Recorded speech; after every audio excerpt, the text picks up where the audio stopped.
Les amis, bonjour, Harry Mariette. Je vais vous parler aujourd'hui d'un de nos abonnés qui se fait agresser systématiquement. Et je vais coupler ça à quelque chose qui m'est arrivé il y a quelques jours. Donc ça va être amusant de voir les deux approches. I'm Gabi Noach, Master Krav Maga in IKM, Aipontwa à la Shell.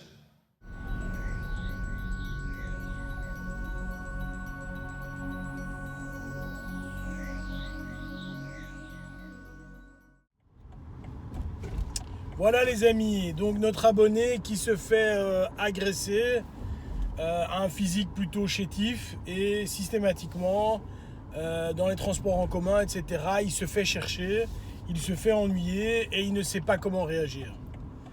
Et je vais essayer de lui donner quelques pistes pour lui expliquer voilà comment tu dois faire. Je vais d'ailleurs mettre le mail en tout cas qu'il m'a envoyé ici, en cachant son nom bien sûr. Voilà. Alors voilà, la situation est la suivante.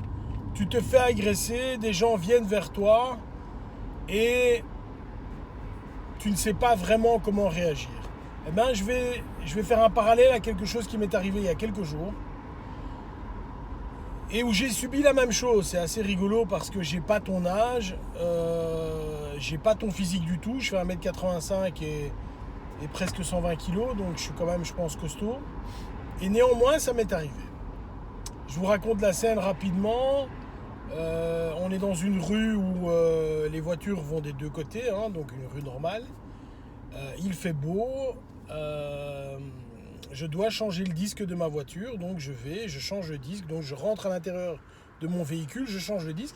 Et au moment où je suis en train de changer ce disque, j'entends klaxonner. Je me dis, il se passe quelque chose, quoi. Donc je termine, je regarde, et il y a un gars qui s'arrête à côté de moi et qui commence à vociférer des trucs alors qu'il y avait de la place. Le gars n'avait simplement qu'à faire un tout petit coup de volant et il passait, hein. Il n'y avait évidemment aucun problème.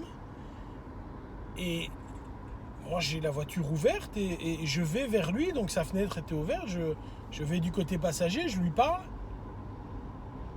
Et là, pour une raison que vraiment j'ignore, je ne pensais pas que faire un coup de volant était à ce point grave pour lui. Je fais face à un flot d'insultes. Enfin, le gars allait me tuer parce que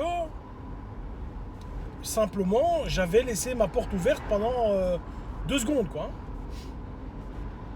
Et alors effectivement, il y a 2 réactions à avoir à ce moment-là. La première réaction, c'est évidemment d'écraser. Et une seconde réaction, c'est de ne pas écraser. Alors, il se trouve que je n'ai pas envie, et je vais être très sincère avec vous, je n'accepte pas qu'à 47 ans, en ayant la vie que j'ai eue, je n'accepte pas que tu m'insultes comme si j'étais un voleur de poules. Je n'accepte pas ça. Et donc, évidemment, le gars, quand je lui fais face et qu'il est là, mon dialogue avec lui, alors que quand je vous parle à vous, je suis toujours calme, etc. Je suis évidemment beaucoup moins calme, hein, les amis. Je suis vraiment pas calme du tout d'ailleurs. Et le gars, je lui dis pars.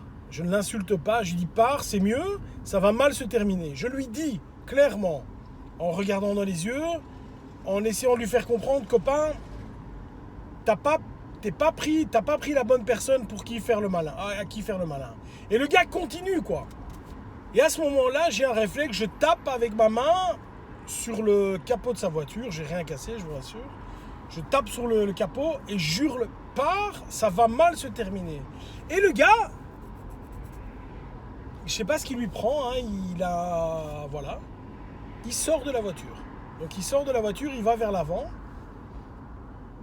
Et directement il sort, évidemment j'analyse le gars, ma taille, un petit costaud, des insultes en arabe, machin.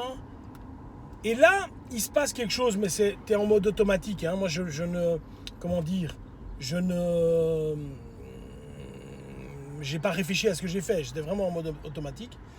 Moi qui étais à la portière droite, je me retrouve au milieu du capot. Donc il était en train de venir vers moi et je le stoppe dans sa course. Et là, je le regarde Et dans ma tête, je suis en train, vraiment les amis, et je vous parle avec mon cœur, dans ma tête, je suis en train de me retenir de le frapper. Tout était possible, tout était possible, je ne le fais pas. Et dans ma tête, je me dis, Harry ne le fait pas, hormis le fait qu'il y aura les ennuis, la police, etc., bien sûr. Mais je me dis, c'est une cible, je pense en tout cas, trop facile. Voilà, ne le fais pas. Et donc le gars, je lui mets la pression verbalement en lui disant, tu veux vraiment risquer ta tête pour simplement une portière? Réfléchis. Je dis, tu sais ce que tu vas faire? Réfléchis, je lui dis. Et donc je vois que je prends l'ascendant psychologique sur la personne et que je suis en train de le manger psychologiquement. Et finalement, le gars rentre dans sa bagnole et part. Quelques enseignements. Premier enseignement, ça a duré 30 secondes l'altercation. Mais ça a duré 30 secondes à 17h dans une rue fréquentée. Il y avait 10 voitures de ce côté-là, 10 voitures de l'autre côté. Plus des gens dans la rue. Personne n'a réagi. Personne n'a pris position ni pour moi ni pour lui. Personne n'a réagi. Autrement dit, le gars sortait un couteau, je me faisais tuer, ou sortait un pistolet, je me faisais tuer. Personne ne réagissait. Premier enseignement. Deuxième enseignement, évidemment, j'entends les sages derrière leurs ordinateurs dire « Oh, mais tu as été bête de faire ça, il eût été préférable de partir et de laisser. » C'est vrai, c'est mieux de faire ça.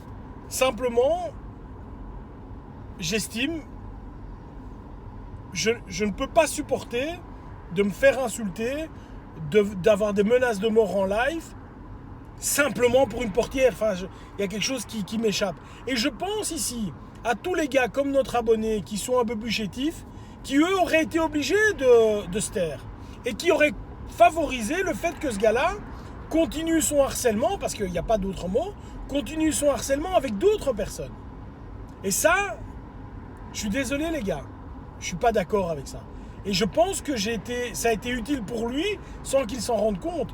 Et utile pour les autres, qu'à un moment, quelqu'un lui dise « Copain, maintenant il faut que tu arrêtes. » Et si tu continues, tu vas te heurter à un mur et ça va faire mal. Ça, c'est le deuxième enseignement. Le troisième enseignement, c'est que, vous le savez, je vous l'ai dit il y a dans quelques vidéos, j'ai un problème actuellement, j'ai un problème à l'épaule. Je fais d'ailleurs des relevés d'épaule avec 3 kilos actuellement, donc je suis très fier de moi. J'ai un tendon qui est sorti de sa gaine et j'ai ma tête d'épaule qui est partie vers l'avant.